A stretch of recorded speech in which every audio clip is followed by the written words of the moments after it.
బట్టి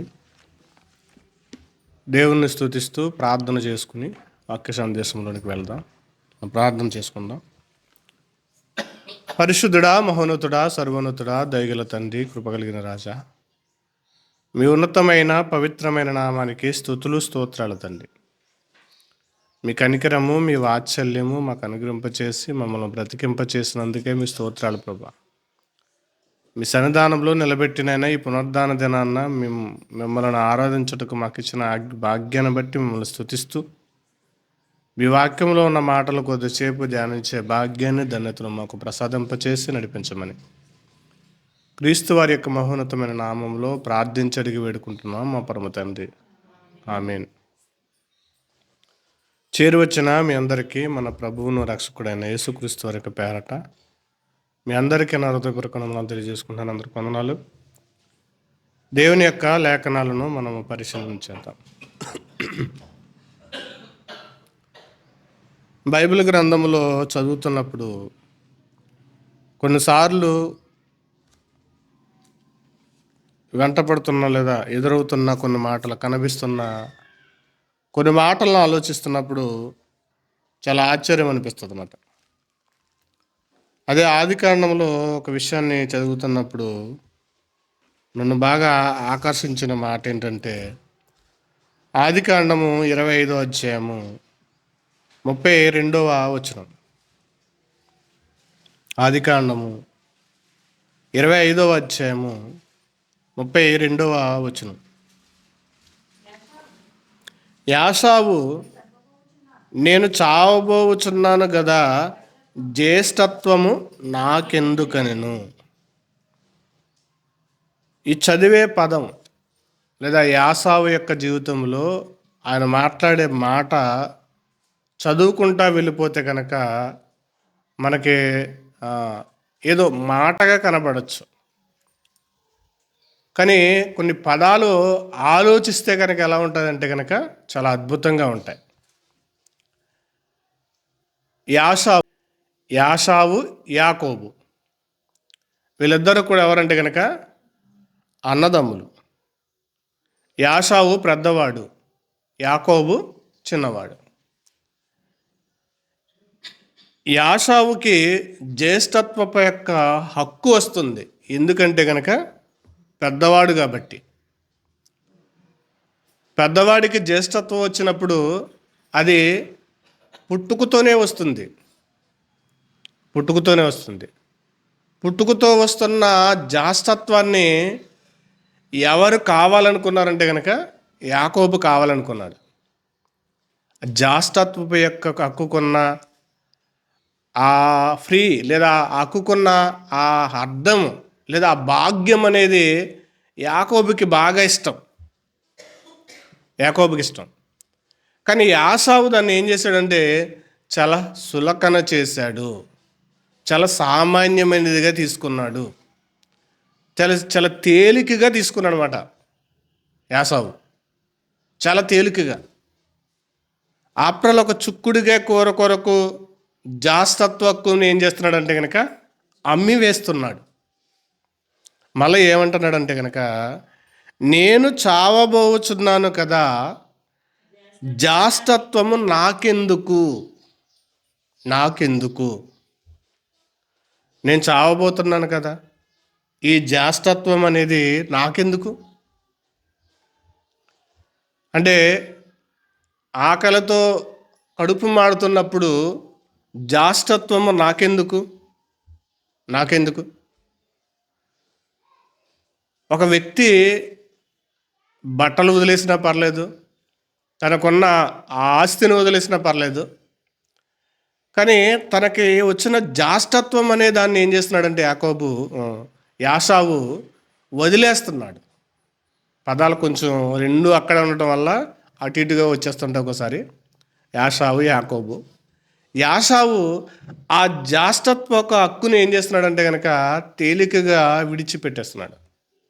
చావబోతున్న నాకు ఈ జ్యేష్ఠత్వం ఎందుకు, చావబోతున్న నాకు ఈ జ్యేష్ఠత్వ హక్కు ఎందుకు, నాకు అవసరం లేదు, నువ్వు వండిన ఆ ఎర్రని యొక్క ఆ చిక్కుడికాయ కూర నాకు కావాలి, అది పెట్టు.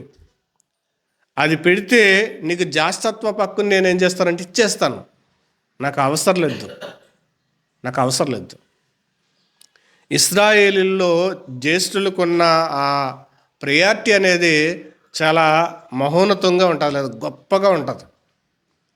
జాస్తత్వ హక్కు, జ్యేష్ఠుడికున్న ప్రథమ ఫలాలు కానీ, వాళ్ళకి రావాల్సిన రాయితీ కానీ, ఆస్తి కానీ, ప్రతీది కూడా జ్యేష్ఠులకి ఏముంటుందంటే చాలా ప్రాముఖ్యం అనేది ఉంటుంది. వాళ్ళకంటూ ఒక గౌరవం అనేది ఉంటుంది. ఇప్పుడు యాషావు ఆ జాష్టత్వాన్ని ఏం చేస్తున్నాడంటే కనుక వద్దు అంటున్నాడు, తునీకరిస్తున్నాడు, వదిలేస్తున్నాడు. యాసావు ఆలోచించే ఆ మాట అనేది చాలా తేలికగా కనబడుతున్నా గాన, యాషావు ఆ తేలికగా ఆలోచిస్తున్నా గాన, ఆ జాష్టత్వంలో ఉన్న గొప్పతనం యొక్క మాధుర్యాన్ని యాషావుకి అనుభవించలేదు, వంట పట్టలేదు. కానీ కనిష్ఠుడిగా పుట్టిన యాకోబుకు మాత్రం జాష్టత్వం మీద ఉన్న మక్కువ అనేది చాలా గొప్పగా ఉంది. వాళ్ళిద్దరి యొక్క జన్మను బట్టి అయితే కనుక యాకోబుకి జాష్టత్వం రాదు. జన్మను బట్టి చూస్తే యాకోబుకి జాష్టత్వం రాదు, తీసుకోవాల్సిన అవకాశం ఉండదు. కానీ ఒక కూరతో కొనేశాడు యాకోబు. ఒక కూరతో జాష్టత్వం కొనడం ఏంటి? పూర్వం చెప్పేవారు, బ్రిటిష్ వారంట మన దేశాన్ని పరిపాలిస్తున్నప్పుడు ఒక అవ్వ దగ్గరికి వెళ్ళాడంట. అవ్వ దగ్గరికి వెళ్ళి తిరిగి వచ్చి ఆకలి వేస్తే అవ్వ ఏమైనా ఉందా అంటే కనుక పచ్చడి చేశాను అందంట. పచ్చడి చేశారంటే కనుక అదేదో పెట్టు, నాకు ఆకలేస్తుందంటే కనుక పెడితే తిన్నాడంట. తిన్న తర్వాత ఏంటిదంటే కనుక చాక గడ్డి ఉంటుంది కదా, ఆ దుంపతో పచ్చడి చేసి పెట్టిందంట. అది చేసిన పచ్చడి తిన్న తర్వాత తనకి నువ్వు ఇక్కడి నుంచి ఎంత దూరం నడిచి వెళ్ళగలవో అంత భూమి నీకు రాసేస్తున్నానని రాసిస్తాడంట. ఇది మరి కథో వాస్తవమో తెలియదు, కానీ ఎక్కువ నానుడిగా ఉండేది, చెప్పుకునేవారు. బ్రిటిష్ వారు ఆ ముసలమ్మకి ఆస్తి అనేది రాసిచ్చేసాడంట, చాలా పొలం అనేది రాసిచ్చాడు. అప్పుడు భూమి ఎక్కువ ఉండేది, ప్రజలు తక్కువగా ఉండేవారు. ఆయనకి ఆకలి తీరాలి కాబట్టి అని, ఆకలి తీర్చిందన్న ఉద్దేశంతో కొంత పొలాన్ని రాసిచ్చేసాడు. ఎలాగా ఈ దేశవాడు కాదు, పరాయి దేశస్తుడు, పొలం రాసిచ్చాడు. కానీ యాషావు ఏం చేస్తున్నాడు? జాష్టత్వపు హక్కుని ఏం చేస్తున్నాడు అంటే కనుక ఇచ్చేస్తున్నాడు. జాష్టత్వ హక్కుని ఇచ్చేస్తున్నాడు. ఎర్రని యొక్క కూరను చూడగానే నాకు అది పెట్టు. అది పెడితే కనుక చూడండి, అలా సంభాషణ మనం చూస్తే కనుక 29వ వచనం నుండి చూద్దాం. ఒకనాడు యాకోబు కలగోర వంటకము వండి కొనుచుండగా యాసావు అలసిన వాడై పొలము నుండి వచ్చి, నేను అలసి ఉన్నాను, ఆ ఎర్రగానున్న దానిలో కొంచెము దయచేసి నాకు పెట్టమని అడిగాను. అందుకు అతని పేరు ఏదోము అనబడెను. అందుకు యాకోబు, నీ జాష్టత్వము నాకు అమ్మమని అడుగగా, అరే అదేంట్రా తమ్ముడు, ఆప్ట్రాలకు కొరకు నా జ్యేష్ఠత్వ హక్కునిచ్చేయాలా? కావాలితే రేపొద్దున్న నీ ఆట తీసుకొచ్చిస్తానరా నీకు అని అనాలి కదా. యాసావల అంటలా, అదేంటి ఒక్క చిన్న కొరకు నా జ్యేష్ఠత్వ హక్కును అమ్మమంటావా? లేదు, ఇంకేదైనా కావాలంటే అడుగు, ఇస్తా. ఏదైనా కావాలంటే చెప్పు, ఏదైనా నేర్పించమంటావా చెప్పు అని అనాలి యాసావు. కానీ ఏమంటాడు? చావబోతున్న నాకు జాష్టత్వం ఎందుకు? బైబిల్లో జాష్టత్వానికి పాత నిబంధనలో మాత్రమే కాదు, క్రొత్త నిబంధనలో కూడా జాష్టత్వానికి చాలా ప్రాముఖ్యమైనది ఉంది. చాలా ప్రాముఖ్యమైనది ఉంది. ఇంకా యాకోబు యాషావుల యొక్క జాష్టత్వపు యేసుక్రీస్తు వారికి లింకప్ అయి ఉన్నాయి కొన్ని మాటలు. యేసుక్రీస్తు వారికి, యాకోబు జీవితానికి లేదా యేసుక్రీస్తు వారి యొక్క జాస్తత్వానికి, వాళ్ళకి ఇద్దరి యొక్క జీవితంలో సింబాలిక్స్ అనేవి ఎక్కువగా కనబడతాయి. ఛాయలు అనేవి కనిపిస్తుంటాయి. వాటిని మనము ఆలోచిస్తే కనుక ఆ జాష్టత్వపు హక్కు అనేది ఎంత గొప్పదో అనేది అర్థమవుతుంది. జాష్టత్వం యొక్క లక్షణాలు ఏంటి, లేదా జాష్టుడికి వచ్చేవి ఏంటి అనేవి బైబిల్లో చాలా ఉన్నాయి. అవి మనకు ఇప్పుడు అవసరంలా. జ్యేష్ఠుడికి ఏమిస్తారు, ఏం కొలవాలి, ఎవరు జ్యేష్ఠులుగా ఉన్నారో, జ్యేష్ఠుడిగా ఉన్నవారు ఎవరు అనేది పాత నిబంధన అంతా కూడా కనబడతాయి. కానీ అది కాదు, అది ప్రాముఖ్యమైనది ఏం కాదు. అది ఇశ్రాయేల్ యొక్క సంతానానికి ప్రాముఖ్యమైనది జాష్టత్వం ఎవరెవరికి వచ్చింది, ఎందుకు వచ్చినది అనేది. కానీ క్రొత్త నిబంధన సంఘానికి జాస్తత్వం ఎందుకు అని అంటే కనుక ఎందుకు అనేది బైబిల్లో కొన్ని విషయాలు రాయబడినవి. అది ఒక్కొక్కటిగా చూద్దాం. ముందుగా రోమిలికి రాసిన పత్రిక, రోమిలికి రాసిన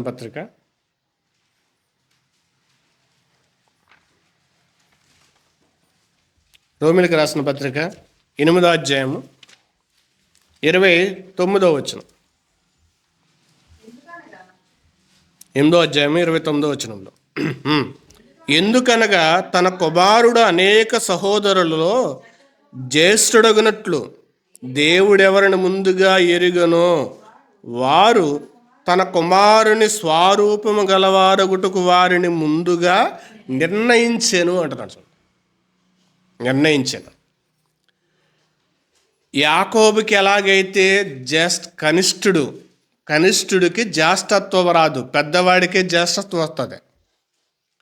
ఇంట్లో పుట్టిన పెద్ద కొడుకే జ్యేష్ఠుడు.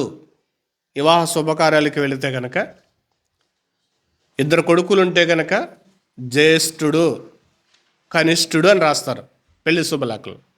ఒక్కడే ఉంటే కనుక ప్రథముడు అని రాస్తారు. ఇప్పుడు ఈ యొక్క జ్యేష్ఠత్వంలో ఈ జ్యేష్ఠత్వం అనేది కనిష్ఠుడికి రాదు. మరి యాకోబుకి ఎలాగైతే వచ్చిందో జ్యేష్ఠత్వం అనేది మనందరికీ యేసుక్రీస్తు వారి ద్వారా వచ్చింది. మనందరికీ కూడా ఇప్పుడు భేదం లేదు. ఒకప్పుడు జ్యేష్ఠుడు అంటే కనుక మొదటి పుడితేనే వాడు జ్యేష్ఠుడు. ఇప్పుడు యేసుక్రీస్తు వారి ద్వారా జ్యేష్ఠత్వం అనేది అందరికీ క్రీస్తు సంఘము ద్వారా వస్తుంది, ఏర్పడుతుంది రక్తము ద్వారా. అది చూద్దాం. ఎందుకనగా తన కుమారుడు అనేక సహోదరులలో జ్యేష్ఠుడగినట్లు దేవుడు ఎవరిని ముందుగా ఎరుగునో వారు తన కుమారునితో స్వరూపము గలవారగుటకును వారిని ముందుగా నిర్ణయించాను. ఆయనలో స్వరూపము గలవారగటానికి, ఆయనతో సమాన హోదా అంటే దైవత్వములో కాదు, జ్యేష్ఠత్వములో యేసుక్రీస్తు వారితో జ్యేష్ఠులుగా ఉండడానికి, జ్యేష్ఠులుగా పిలువబడడానికి యేసుక్రీస్తు వారి ద్వారా మనకి ఏమొస్తుందంటే కనుక జ్యేష్ఠత్వం వస్తుంది. మనం కూడా ఇప్పుడు ఎవరు అంటే కనుక జ్యేష్ఠులము. ఈ జ్యేష్ఠత్వం ఎవరికి వస్తుందంటే కనుక యేసుక్రీస్తు వారి యొక్క రక్తములో కడగబడిన వారికి. అక్కడ యాషావు ఏం చేస్తాడంటే, ఎర్రగా ఉన్నది ఏదో నాకు పెట్టు, నేను నా జ్యేష్ఠత్వాన్ని నీకు ఇచ్చేస్తా. ఎర్రగా ఉన్న కూర నాకు పెట్టు, నా జ్యేష్ఠత్వాన్ని నీకు ఇచ్చేస్తా. నాకు ఇది అక్కర్లేదు, నాకు అక్కర్లేదు.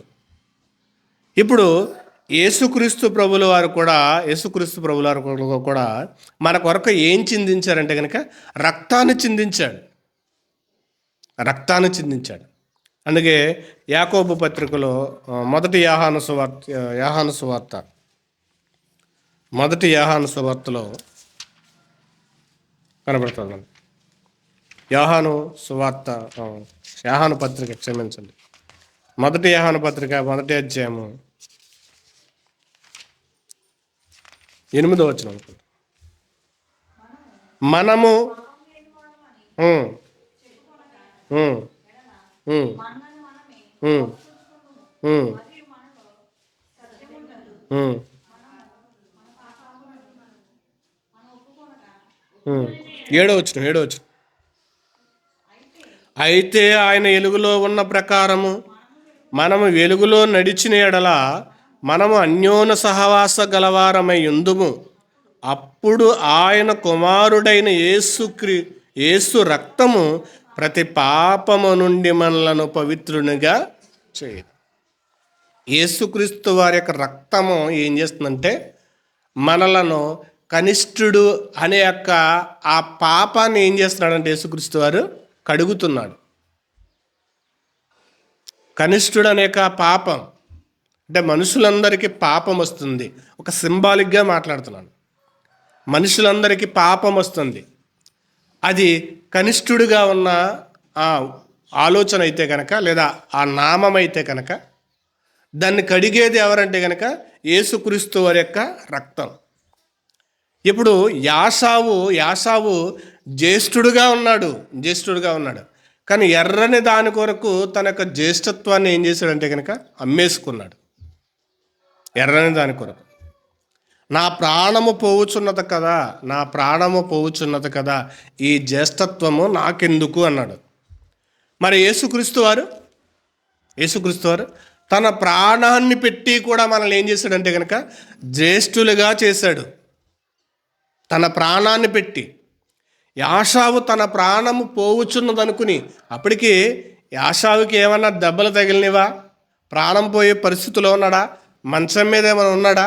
చివరి యొక్క స్థితిలోకి వెళ్ళిపోయాడా యాషావు? లేదు. ఆకలితో ఉన్నాడంటే కడుపు కాలుతుంది. కడుపు కాలితే ఎవరు కూడా చనిపోరు. అవసరమైతే కొంత సమయం లేట్ అవుతుంది. మన చూసాం కదా, ఇంచుమించుగా ఆహారం నీళ్ళు లేకుండా 10 రోజులు ఉపవాసం ఉండొచ్చంట. కానీ యాషావు ఎంత తేలిగ్గా ఆలోచించాడంటే కనుక నేను చనిపోవచ్చున్నాను కదా, నాకు ఇదెందుకు? చివరి స్థితి కాదు, చనిపోయే స్థితిలో లేడు, అతనికి గాయాలయ్యి కూడా లేడు. ఆకలితో ఉన్నవాడు జ్యేష్ఠత్వాన్ని హక్కును అమ్మేసుకుంటున్నాడు ఆకలి కోసం.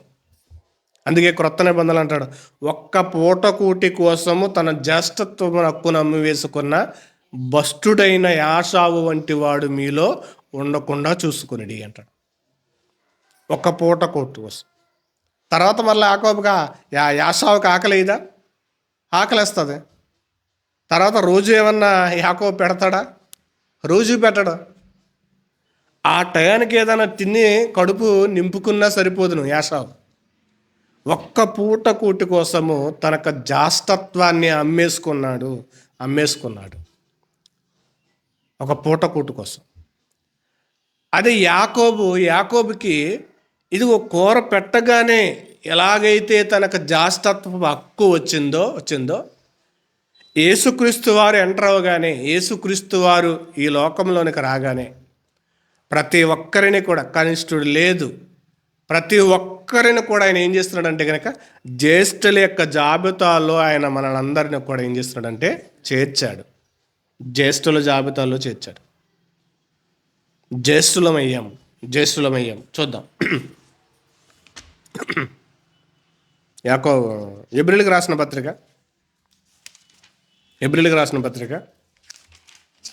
12వ అధ్యాయము.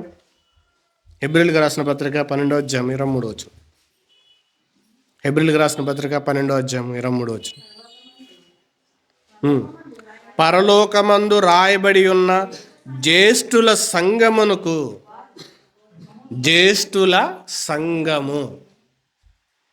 జ్యేష్ఠస్తవం అనేది సామాన్యమైన బాధ్యత కాదు, అది లేదా సామాన్యమైన బాధ్యత కాదు.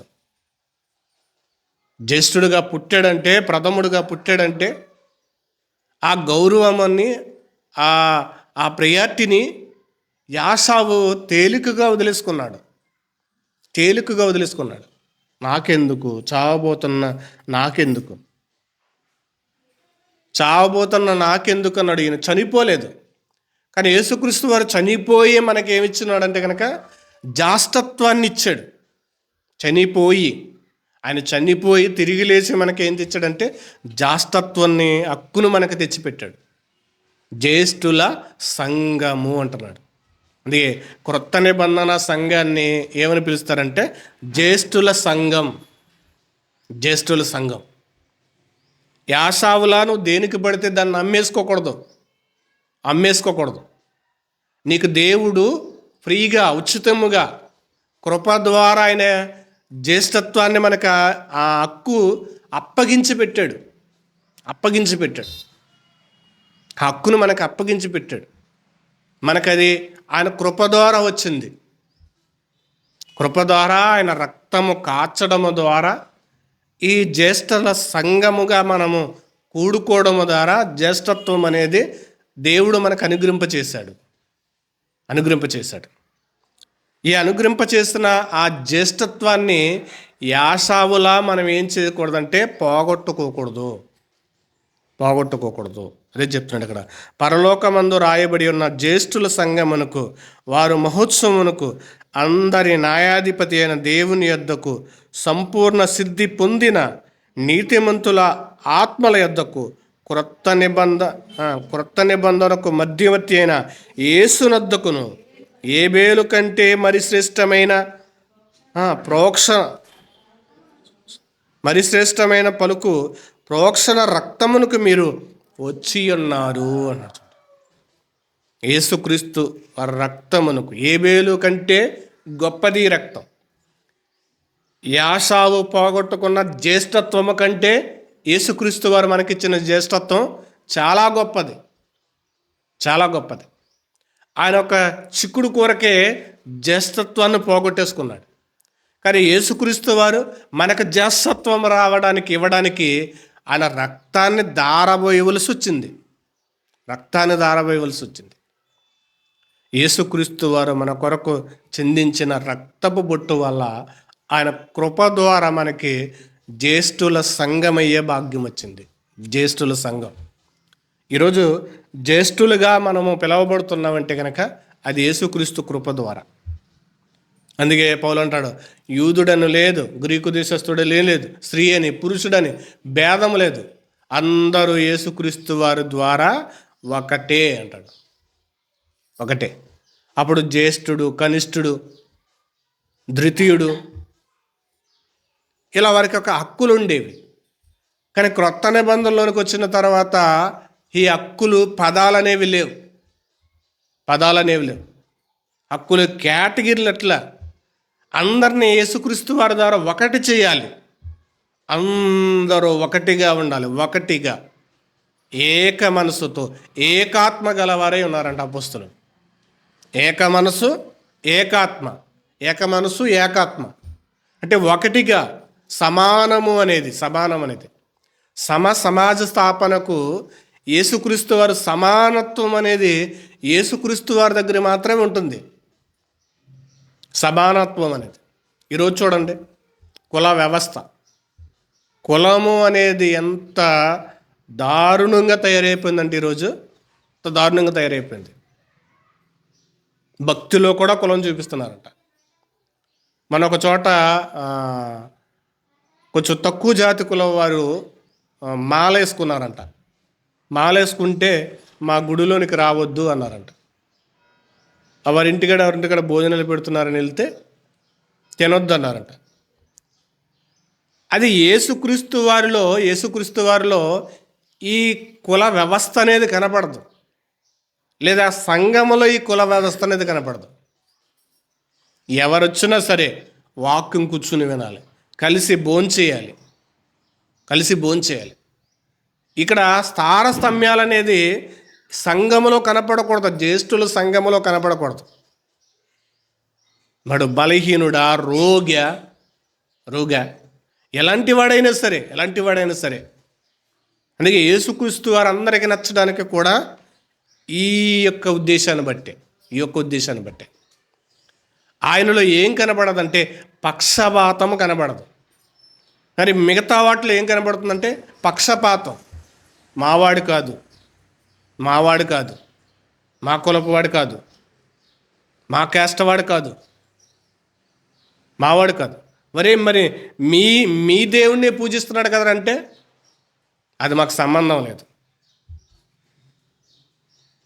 ఇప్పుడు యేసుక్రీస్తు వారు ఇదిగో ఏకాత్మ గలవారే, ఏక శరీరముగా అందరూ కూడా ఒకే తాటి మీద ఉండాలని ఆయన ఏం చేశాడంటే కనుక, ఇదిగో సంఘములో తారతమ్యాలు ఉండకూడదు, కుల విభజన ఉండకూడదని ఏం చేశాడంటే కనుక అందరూ జ్యేష్ఠులే, అందరూ జ్యేష్ఠులే, జ్యేష్ఠుల సంఘం.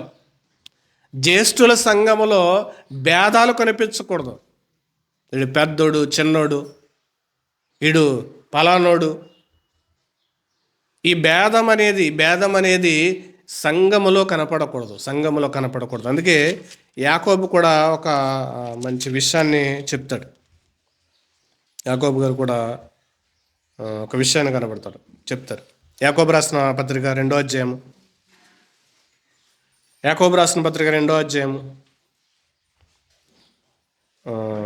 2వ వచనం. ఏలయనగా బంగారు ఉంగర పెట్టుకుని ప్రశస్త వస్త్రమును ధరించుకుని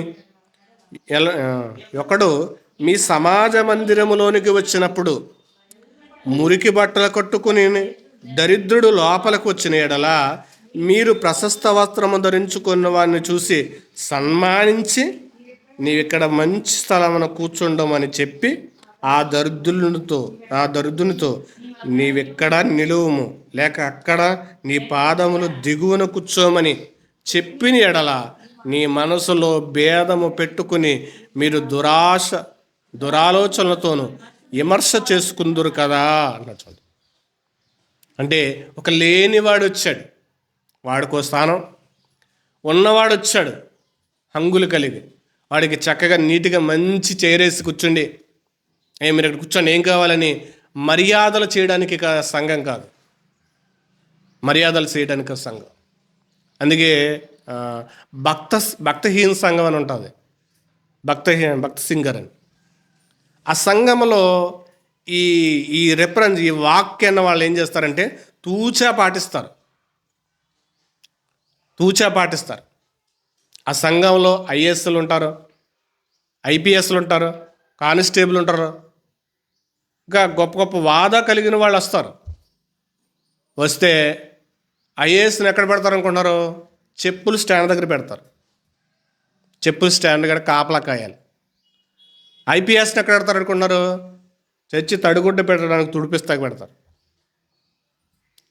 అంటే వాళ్ళకి పరిచర్య చెయ్యాలి. నువ్వు ఐపీఎస్ కదా, ఎక్కడ? బయట మాత్రమే. నువ్వు ఐఏఎస్ కదా, బయట మాత్రమే. దేవుని సంఘంలోనికి వచ్చిన తర్వాత ఐపీఎస్ అయినా, ఐఏఎస్ అయినా, కలెక్టర్ అయినా, సీఎం అయినా సంఘంలోనికి వచ్చిన తర్వాత సామాన్యమైన వ్యక్తిగా ఉండాలి. ఆయన కంటే ఇటు గొప్పగా ఎవరిని ఘనపరచకూడదు, ఆయన కంటే గొప్పగా ఎవరిని కూడా మహిమపరచకూడదు. ఇప్పుడు వాళ్ళకు కూడా స్థానంలో కిందనే కూర్చోబెడతారంట. ఆ విషయంలో భక్త సింగర్ సంఘంలో చాలా గొప్పగా అభిమానించాల్సిన విషయం అది. మరి ఎక్కడికన్నా ఎవరైనా వచ్చి రాగానే గొప్ప వ్యక్తి రాగానే అక్కడ ఆడిపోయి అందరూ లేచిపోయి వారిని పలకరించేస్తాకే. అంటే దేవుని యొక్క సంఘం అనేది జ్యేష్ఠుల సంఘము. జ్యేష్ఠుల సంఘం అంటే కనుక అందరూ సమానమే, అందరూ ఒకటే, అందరూ ఏకభావంతో ఉండాలనేది దేవుని యొక్క నియమము. కనిష్ఠుడైన యాకోబుకి ఎలాగైతే జ్యేష్ఠత్వం వచ్చిందో, కనిష్ఠులందరికీ కూడా క్రీస్తు రక్తము ద్వారా సంఘములో జ్యేష్ఠత్వపు హక్కు వచ్చింది, అందరూ కూడుకోవడం బట్టి. అందుకే స్త్రీ పురుషుడనే భేదం అనే దాన్ని దేవుడు సంఘములో పెట్టలేదు. అందరికీ కూడా ఆయన జ్యేష్ఠత్వపు హక్కుని ఏం చేశాడంటే హక్కునిచ్చాడు. ఇంకొక విషయం జ్యేష్ఠత్వం గురించి చూస్తే కనుక ఒక విషయాన్ని చెప్తాను. జ్యేష్ఠుల్లో ఫరో కుమారుల్ని దేవుడు ఏం చేస్తాడంటే కనుక ఫరో కొడుకులు, ఫరోలో ఐగుప్తిలో ఉన్న జ్యేష్ఠులందరూ కూడా ఏమవుతారంటే కనుక చనిపోతారు. అది దేవుడే చెప్తాడు. నువ్వు నా పిల్లలను ఒకవేళ నువ్వు నేను చూపించబోయే లోకానికి 3 దినములు పంపించమనంటే కనుక ఫరో ఒప్పుకోనప్పుడు ఐగుప్తిలో ఉన్న జ్యేష్ఠులందరూ కూడా ఏం చేస్తారంటే చనిపోతారు.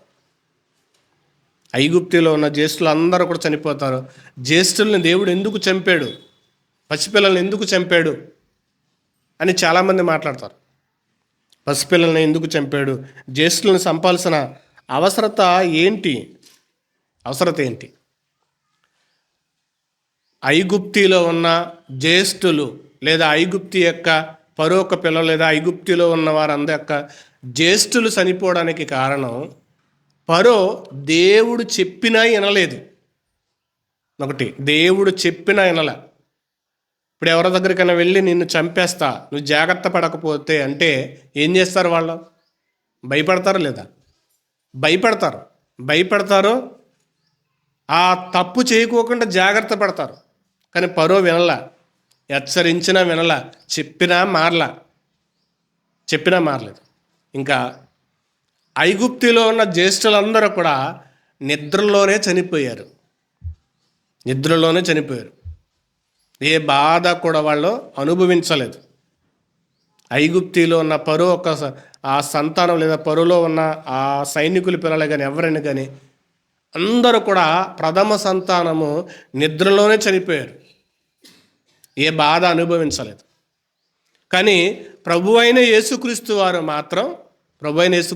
మాత్రం ఆయన చాలా కరువు, బాధ, కష్టము, నింద, రక్తము కారున్నంత మట్టుకు కూడా ఆయన ఏం చేశాడంటే కనుక బాధను అనుభవించి, అంటే క్రూరముగా హింసింపబడి చనిపోయాడు యేసుక్రీస్తు వారు. వాళ్ళందరి చావుని చూస్తున్నారు. వాళ్ళందరికీ సొల్యూషన్గా యేసుక్రీస్తు వారు ఏం చేశాడంటే కనుక అతి కిరాతకంగా చంపబడ్డాడు. ఆయన జ్యేష్ఠుడే. అతి కిరాతకముగా వాళ్ళు నిద్రలోనే చనిపోయారు. ఫరో యొక్క సంతానమే కానీ ఐగుప్తిలో ఉన్నవారు ప్రథమ సంతానం. అయితే యేసుక్రీస్తు ప్రభువుల వారు ఎలా చనిపోయారంటే కనుక కిరాతకంగా చంపబడ్డాడు. ఎందుకని? ఇదిగో ఇప్పుడు అందరినీ జ్యేష్ఠులుగా చేయాలి. ఒకటి, ఐగుప్తిలో చనిపోయిన పిల్లలకి ఇదిగో వారికంటే యేసుక్రీస్తు వారిని దేవుడు ఎక్కువగా శ్రమలకు, ఎక్కువగా బాధలకు అప్పగించి అలా చనిపోయారు యేసుక్రీస్తు వారు. వారికంటే ఎక్కువ త్యాగం చేశాడు. వాళ్ళని చంపటం ఒక బాధగా ఉండొచ్చు, వాళ్ళు చనిపోవడం ఒకవేళ ఒకరికి ఇబ్బందిగా ఉండొచ్చు. అంటే వారికంటే యేసుక్రీస్తు వారిని మరీ ఇబ్బందిగా లేదా మరీ క్రూరముగా యేసుక్రీస్తు వారు చనిపోయారు. మరి వారికంటే క్రూరముగా అంటే దేవుడు వాళ్ళ పక్షాన ఒక రకంగా, తన కొడుకు పక్షాన ఒక రకంగా పక్షపాతాన్ని చూపించేవాడు కాదనడానికి ఇదొక నిదర్శనం. పక్షపాతం ఉండదు. ఇంకా మనకంటే ఎక్కువగా యేసుక్రీస్తు వారిని దేవుడు హింసించాడు. మనకంటే ఎక్కువగా యేసుక్రీస్తు వారిని శ్రమపరిచాడు. అందుకే ప్రపంచమంతా సెర్చ్ చేయండి, ఒకవేళ గూగుల్లో సెర్చ్ చేయండి. అతి కిరాతకంగా చంపబడిన వారి లిస్టులో ఎవరున్నారో చూడండి. యేసుక్రీస్తు ప్రభుల వారి పేరు మొదట వస్తుంది. యేసుక్రీస్తు వారి తర్వాత రాజ్యంలో ఉన్నప్పుడు, రాజ్యాల్లో పరిపాలిస్తున్నప్పుడు తప్పు చేస్తున్న నేరస్తులకి పెట్టిన శిక్షలు ఉంటాయి కొన్ని. యేసుక్రీస్తు వారి తర్వాత, యేసుక్రీస్తు వారు చనిపోయి తిరిగి లేచిన తర్వాత చాలా హింసలు పెట్టారు. నేరం చేసిన వాళ్ళని, బందుపోటు దొంగల్ని, మర్డర్లు చేసిన వాళ్ళని, మానభంగాలు చేసిన వాళ్ళని చాలా క్రూరంగా హింసించిన సెక్షన్లు అనేవి లోకంలో జరిగినవి. కానీ యేసుక్రీస్తు వారి కంటే అంత క్రూరంగా చంపబడిన వారు ఎవ్వరు కూడా లేరు. అంత క్రూరంగా హింసింపబడి చంపబడిన వారు ఎవ్వరూ లేరు. ప్రభు అయిన యేసుక్రీస్తు వారు ఒక్కడే, ఆయన ఒక్కడే. ఎందుకు ఈయన చనిపోయాడంటే కనుక మనకు జాస్తత్వపు యొక్క హక్కునివ్వడానికి. యాసావు జాస్తత్వపు హక్కును అమ్మేసుకోవడానికి, నేను చావబోతున్నాను కదా, ఇది నాకెందుకు అనుకున్నాడు. కానీ ఈయన జ్యేష్ఠుడైంది చనిపోయి మనకేం తెచ్చాడంటే జ్యేష్ఠత్వపు హక్కును తెచ్చాడు. చనిపోయి జ్యేష్ఠత్వ హక్కును మనకిచ్చాడు. మనలందరినీ కూడా జ్యేష్ఠుల సంగమగా చేశాడు, జ్యేష్ఠులుగా చేశాడు. మీరందరూ కూడా సమానమైన వారే, ఏకభావం గల వారే ఉండాలని. మీరందరూ ఒకటే భావం గల వారే ఉండాలి, ఒకటే భావం కలిగి జీవించాలని, ఒకటే భావం కలిగి ఉండాలి. ఆయన ఎర్రని కొరకు పడిపోతే కనుక ఈయన మనందరి కొరకు ఎర్రటి రక్తాన్ని కాచాడు. మనము జ్యేష్ఠులుగా ఉండాలి. ఇప్పుడు కనిష్ఠుడైన యాకోబుకి ఎలాగైతే జ్యేష్ఠత్వం వచ్చిందో మనందరికీ, కనిష్ఠులైన మనందరికీ కూడా యేసుక్రీస్తు వారి ద్వారా జ్యేష్ఠత్వ హక్కు మనకి ఫ్రీగా వచ్చింది. కృప ద్వారా. మరి ఆ జ్యేష్ఠత్వము మనం వచ్చిన తర్వాత యాసావులాగా ఆ జ్యేష్ఠత్వాన్ని మనము లోకానికి అమ్మి వేసుకోకూడదు. మనం సహవాసము కలిగిన వారముగా ఉండాలి. యేసుక్రీస్తు వారితో నడవాలి. యేసుక్రీస్తు వారితో మన జీవితాన్ని ఏకభావంతో, వాక్యాన్ని మనం అంగీకరించాలి. యేసుక్రీస్తు వారితో మన జీవితం ఎలా ఉండాలంటే పెనవేసుకునేదిగా ఉండాలి. లోకంలో ఏదైనా వచ్చినా కానీ దానికి మనం ఏం చేయకూడదంటే తలవగ్గకూడదు. లోకంలో దేనికి మనం ఏం చేయకూడదంటే తలవగ్గకూడదు. దేవుడు మనకి ఏది చెబుతున్నాడో దాన్ని మనం ఏం చేయాలంటే గట్టిగా బలమైన వరంగా ఉండాలి. యాసావు, అదిగో నేను చావబోతున్నాను కదా, ఈ జ్యేష్ఠత్వం నాకెందుకు? చనిపోయి మనకు అనుగ్రహింపచేసింది జ్యేష్ఠత్వం. దీన్ని మనం యాసావులాగా దాన్ని ఏం చేయకూడదంటే అమ్మివేయవద్దు. ఈ జ్యేష్ఠత్వాన్ని కొరకు మనము వదిలేసుకోవద్దు. జ్యేష్ఠుల సంఘములో మనం ఎప్పుడు కూడా చేర్చబడి దేవుని సహవాసాన్ని ఎప్పుడు కూడా మనం ఏం చేయాలంటే కనుక కొనసాగిస్తూ ఉండాలి. చివరిగా ఎబ్రిలకు రాసిన పత్రిక 12వ అధ్యాయం చదువుకుని ముగించుకుందాం.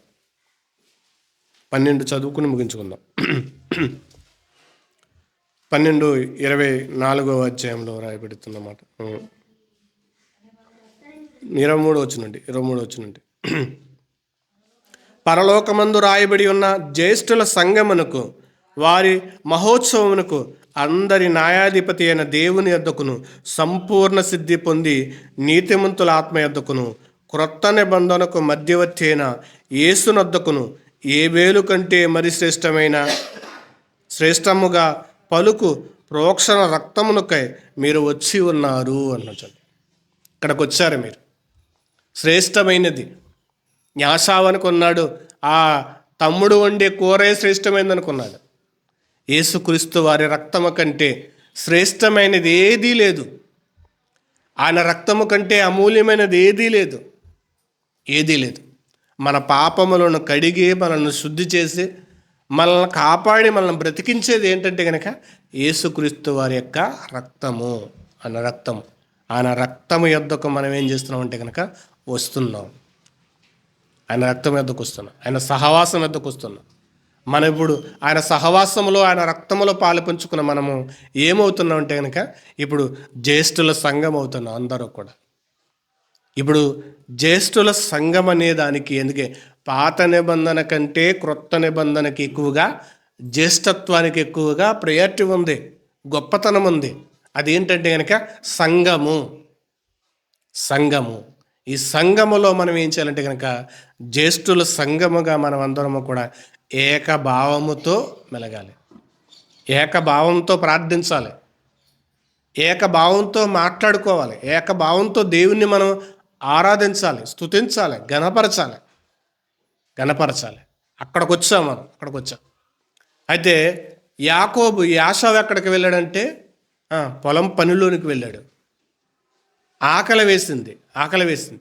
కానీ ఇక్కడికి వచ్చిన తర్వాత అందుకే యేసుక్రీస్తు ప్రభుల వారి యొక్క ద్వారా, అందుకే ఈ క్రొత్త నిబంధన సంఘానికి మధ్యవర్తిగా యేసుక్రీస్తు వారు మనకి ఏం పెట్టారంటే రొట్టె ద్రాక్షారసం.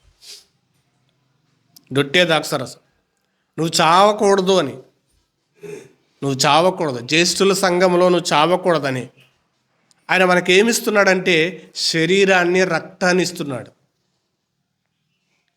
ఈ శరీరం, ఈ రొట్టె నా శరీరం, ఈ రక్తము నా రక్తం అని దీన్ని తీసుకునిడి అంటాడు. ఇది నా రక్తం అని తీసుకునిడి, నా శరీరం. దీన్ని చేయనప్పుడు నన్ను జ్ఞాపకం చేసుకోండి. ఏం జ్ఞాపకం చేసుకోవాలి? మనం జ్యేష్ఠులమన్న సంగతి జ్ఞాపకం చేసుకోవాలి. మనందరం ఒకటే భావం కల వారమై ఉండాలని జ్ఞాపకం చేసుకోవాలి. అంటే అందుకంటాడు, మీరు ఒకే పాత్రలోనిది తాగి ఒకే శరీరం భుజించినప్పుడు మీరు ఏకభావం గల వారుగా ఉండాలి, ఒకటే భావం గల వారుగా ఉండాలంటాడు. ఆయన శరీరములో, ఆయన రక్తములో పాలు పంచుకున్న మనము. ఎందుకంటే యాకోబుండిన వంట కంటే యేసుక్రీస్తు వారి యొక్క శరీరం, రక్తము చాలా అమూల్యమైనది, చాలా వాల్యూ అయినది, వెలకట్టలేనిది. అందుకే నా శరీరము తినవాడు, నా రక్తము తాగినవాడు చనిపోయినను బ్రతుకును అంటాడు యేసుక్రీస్తు వారు యోహాను సువార్తలో. నా శరీరము తిని నా రక్తము తాగినవాడు చనిపోయినను బ్రతుకును. యాసావు వాళ్ళ తమ్ముడు యాకోబు వండిన ఆహారాన్ని తిన్నాడు. తర్వాత యాసావు చనిపోయాడు. మరలా అతనికి ఆకలేస్తుంది.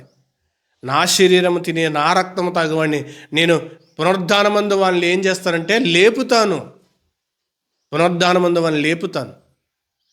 నిత్య జీవమందు వాళ్ళని లేపుతాను నేను. ఇప్పుడు ఆయన శరీరం తిని ఆయన రక్తము తాగిన వాడే చనిపోతే గనక ఆయన రెండవ రాకడలో ఆయన మరలా వచ్చినప్పుడు ఏం చేస్తాడంటే కనుక ఆయన మనల్ని పునరుద్ధానమందు తిరిగి లేపుతాడు. అప్పుడు మనం జ్యేష్ఠుల సంఘముగా పరలోకములో ఏమవుతామంటే సమూహం అవుతాం, పరలోకములో కూడుకుంటాం, ఆయన చేరతాం. అందుకు యేసుక్రీస్తు వారు తెచ్చిన ఆ జ్యేష్ఠత్వం అనేది మనందరికీ ఉంది. అందుకే మనం ఇప్పుడు ఎవరమంటే జ్యేష్ఠుల సంఘముగా జ్యేష్ఠులుగా యేసుక్రీస్తు వారితో యుగయుగాలు కలిసి జీవించడానికి ఆయన మనకు అనుగ్రహింపచేసిన ఈ జ్యేష్ఠత్వాన్ని మనము పోగొట్టుకోకుండా జాగ్రత్తగా కాపాడుకునే వారిగా ఉండాలని కోరుకుంటూ ఈ నా మాటలు ముగిస్తున్నాను. ప్రార్థన చేసుకుందాం. పరిశుద్ధుడా, మహోన్నతుడా, సర్వోన్నతుడా, మీకు వందనాలు, స్తోత్రాలు తండ్రి. మీ కృప ద్వారా తండ్రి మమ్మల్ని బలపరిచినైనా జ్యేష్ఠుల సంఘముగా మేము మారడానికి, జ్యేష్ఠులుగా మేము జీవించడానికి నేను మాకు అనుగ్రహింపచేసిన ఈ సహవాసాన్ని బట్టి మీకు స్తుతులనైనా. మమ్మల్ని అందరినీ జ్యేష్ఠుల సంఘంలో ఉంచినందుకు మీకు కృతజ్ఞతాస్తుతులు చెల్లిస్తూ మీ కృప ద్వారా మమ్మల్ని బలపరిచి నడిపించమంటూ క్రీస్తు వారి మహోన్నతమైన నామమున ప్రార్థించి అడిగి వేడుకుంటున్నాం పరమ తండ్రి. ఆమేన్.